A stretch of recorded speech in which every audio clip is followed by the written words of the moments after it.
कि अपने बहनोई की कितनी बड़ी मदद की है? तो साले और बहनोई का रिश्ता सबसे नजदीक होता है। जाकी ऐसी कोई बात नहीं है, कथावाचक कथावाचक के रूप में है, रिश्तेदार रिश्तेदार के रूप में है। और फिर भी हम जितनी कथाएं गाते हैं उनमें 90% गुरुजी हम मान पक्ष के यहाँ गाते हैं, ससुराल में तो आज तक गए ही नहीं। क्यों? पहली बात तो खाने पीने की परेशानी ना है, जालंग आओ तो मन में आज से ही बता दो ललीजा बना लियो। और बालंग ससुराल में चले जाओ चौपारे पे हो जगह तो मत कोई बालक को आवे कहीं वे आ जाओ तो ठीक है, ना आ जाओ तो ना सही। शादी करवा भी कह रहे हो एक पति तुम करवे तैयार हो ना, पूछो इनते ही जवाब नहीं किए जाए। उदाहरण प्रैक्टिकल बिल्कुल सामने, इनने अपने नाती के ब्याह में 40 लाख रुपए ले हमारे बड़े सारे पे थे, और क्या कह रहे हैं कि ब्याह करवाओ, हम ही भरो हैं? अरे कहूं रहे लेकिन है तो वो यही के। ध्यान रखना, जिस समय भोलेनाथ की बारात बैठी थी जन्माशय में, तो राजा ने 2 नौकर बुलाए, चलो बारात बुला के लाओ भोजन के लिए। तो जैसे ही वे 2 नौकर गए, महाराज बारात भोजन, भोलेनाथ ने की हमारी बारात 2 बेर में खा गई। चलो महाराज जी, और बढ़िया बात है, बड़ी बारात है गई है तो 2 बेर में खवा दो ना, ऐसा ना है। तो पहली बार में तो वे 2 बालक जाएंगे ऊंचे बैठेगा पल्ला, और दूसरे बार में सब 2 नौकर बोले कि बरना सरीते ना अकलते हूँ बिल्कुल पेच ढीले। अब बताओ जी कोई बांट करो कि एक बेर में 2 एक बेर में सब बारात। ताई करने सांप ने नारे हलाई, 2 नौकर बोले ठीक है महाराज तुम कह दो तैसी ले जाए। तो जो शुक्र शनिचर में इशारा करो भगवान ने, चलो शुक्र ने की चल भैया नंबर पहले ही आए दावत, और जाखन उठ के चले। सुबह 1 नौकर जालंगो 1 जालंगो, ये तबाही लेकिन पीछे ही रहे, मोमा ना देख रहे सब ली जाओ अलग रहे। तो जाकर पास के गेट पे बैठा रहे, 1 जालंग और 1 जालंग लाओ भैया। तो सबसे पहले पत्थर लाए, तो जो पत्थर धरी एक दोनों के सामने, और सकोरा ले गए भीतर, और भोलेनाथ ने इशारा कर दिया कि पहले राजा का घमंड खाना होगा, उसके बाद भोजन खाना होगा। तो जो भोलेनाथ को इशारा हो, तो 2 लड़का क्या कर रहे हैं, अरे ना 2 देर करी है,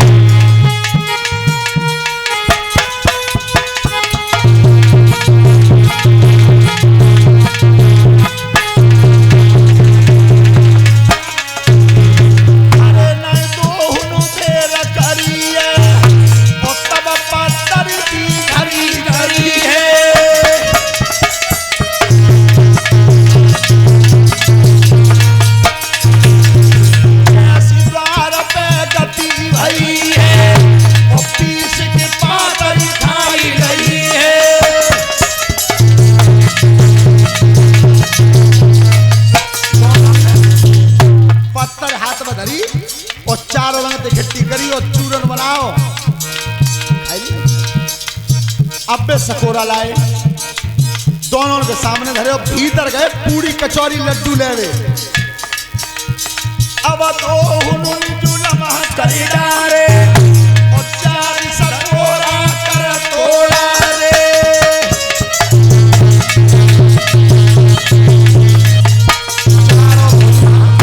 दोनों ने हाथन पर धरे और तोरे और पीस के भाई। अब बे लाए डलिया भर के पूरी कचौड़ी लड्डू बालू साई। अरे ए पातर कौन है? दूसरे वाले की आवाज दे रहा है, यही पंटर रत्ती पर चल, ये खाए लाग हैं तो भरी भराई डलिया मैं पंट दी रत्ती पे, और तुम्हारा भर के नहीं ला पाए तो तक साफ, फिर पंट गए और फिर ना ला पाए तो तक फिर साफ। दे दो भीतर पीले में और सूख सनी चलू पे देखा दी।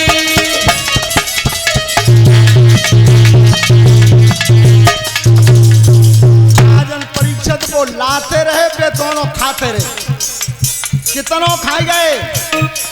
ऐसे लला भाई जंजाली और सबर और पारस कर दो खाली।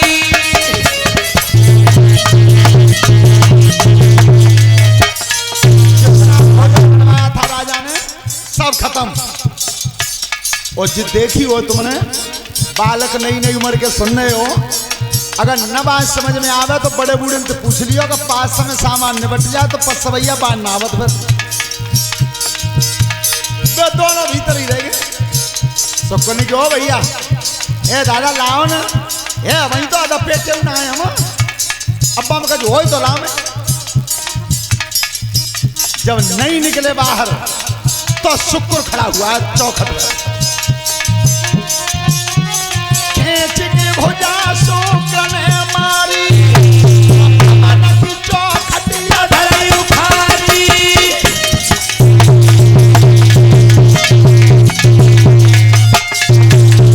शुक्र ने चौखट उछली और वह चौखट पकड़ी और जो तांतन चबी वन भीतर देखने की देखी भैया कहाँ वो बीती गिर पड़ी का। ओ भैया बीत ना गिरी चौखटे लगो शनिचर की चौड़े जब भीतर ना आए तो ना ये करते हैं।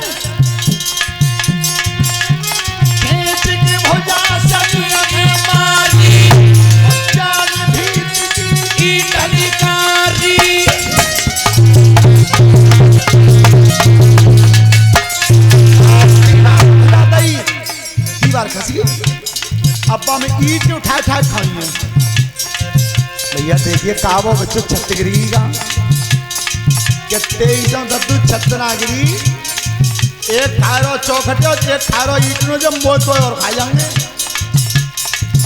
जल्दी। अरे तवाली कारी भमन आए ही राजा की वचन फरमाए ही।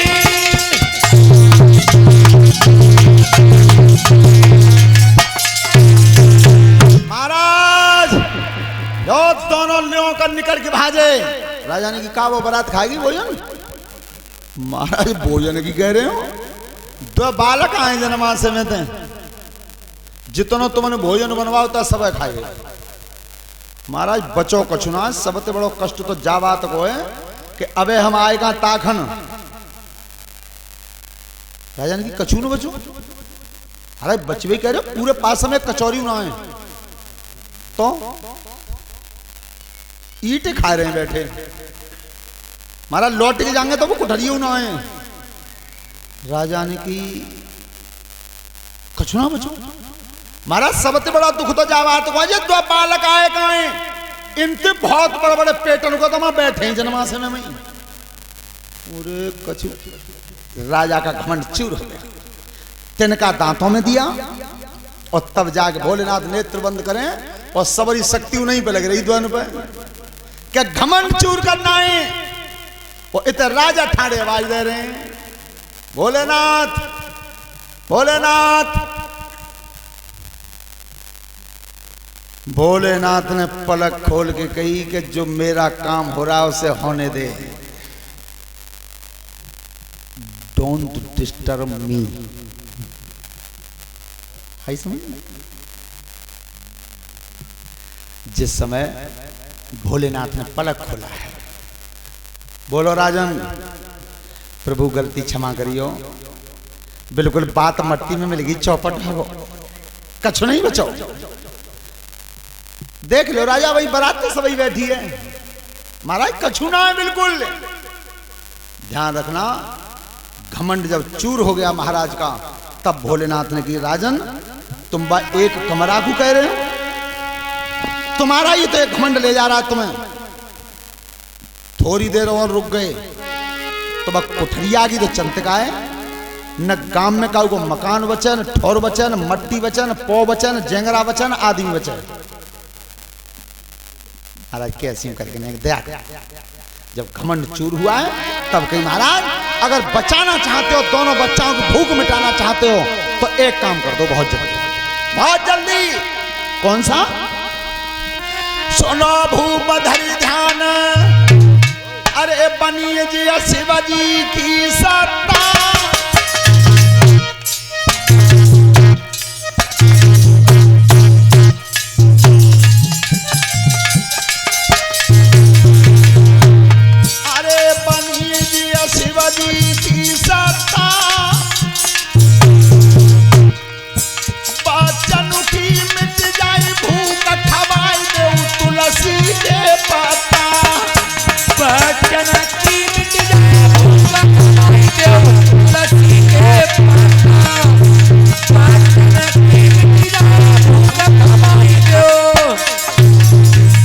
एक एक पत्ता तोड़ के तुलसी का खवा दो।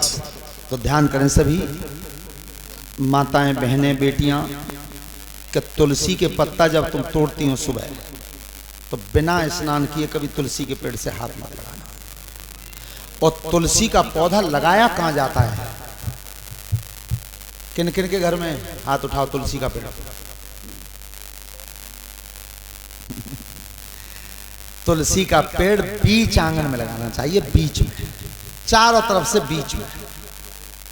और तुम देखो शौक तो बहुत है तुलसी के पेड़ लगावे की, बाजे बाजे शहर में हमने देखा है कि वो तुलसी को पेड़ तो लगा दो एक कनस्तर में काट के, और सरका तो भाई कहाँ ले लगे कि लेटरिन के गेट पे तो ले जाए। तुलसी का पेड़ बीच आंगन में होना चाहिए, कभी बिना स्नान किए उसके पत्ते नहीं तोड़ने चाहिए। ध्यान रखना, एक एक पत्ता तोड़ाए, दोनों को डकारा ये तब शुक्र और शनिचर को, तब कि महाराज चलो ये द्वैतों पे ले गए, हम बारात समझ रही है, और महाराज कछु नहीं।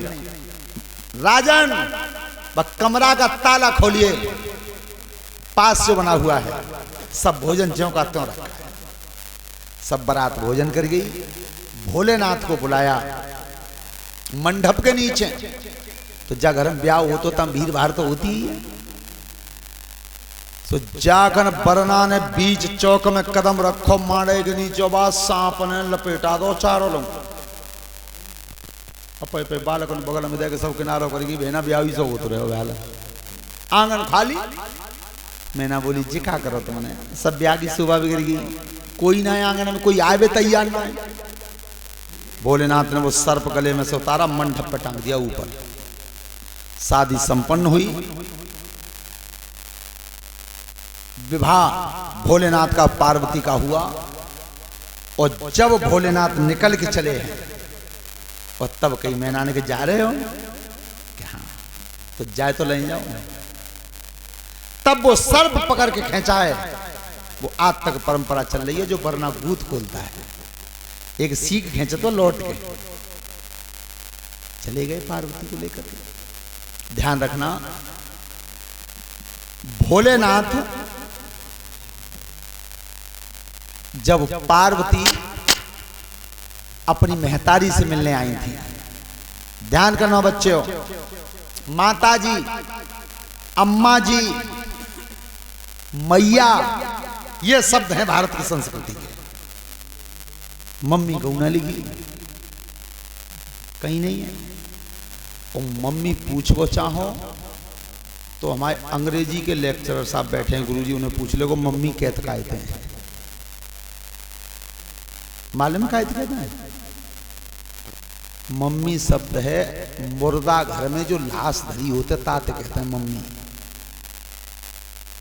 और बापते कुछ दिन पहले तो डैडी कहते हैं, अब कहते हैं डैड। डैड, डैड माने क्या है? अब तो मम्मी बंदा है, अब तो कहता है मोम। थोड़ी बात न पिता दुखारी, और नाय प्रतीत मोय महतारी। ये आया रामायण। तो उस समय जब पार्वती मैया से मिलने आई, ध्यान रखना भोलेनाथ रह गए थे। उस समय एक बृकासुर था, तो बृकासुर को चिंता लगी कि सबसे ज्यादा बलवान दुनिया में मैं बनूं। तो देवता ऐसा कौन सा है जो सबसे ज्यादा जल्दी प्रसन्न होता है? वो है भोले बाबा, भोलेनाथ।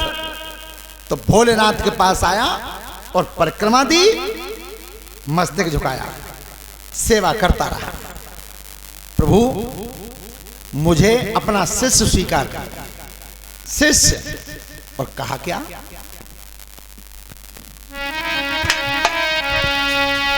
राजा की संतान, अरे शीश पे बंधी रहो सेला है।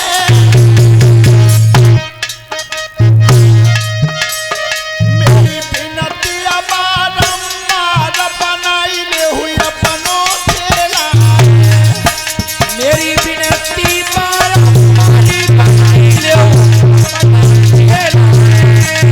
मेरी बारंबार बनाई ले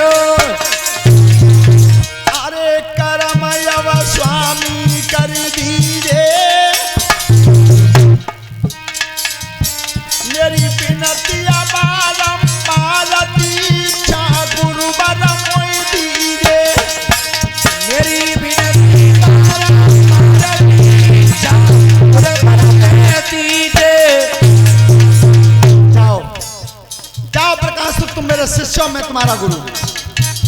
तो गुरुजी ऐसो वरदान दो, ऐसो हथियार दो जो दुनिया में किसी क्षत्रिय के पास न हो। आप मेरे गुरु हैं। तो भोलेनाथ ने हथियार क्या दिया बरकासुर को? हाथ उठाई कही शिवजी ने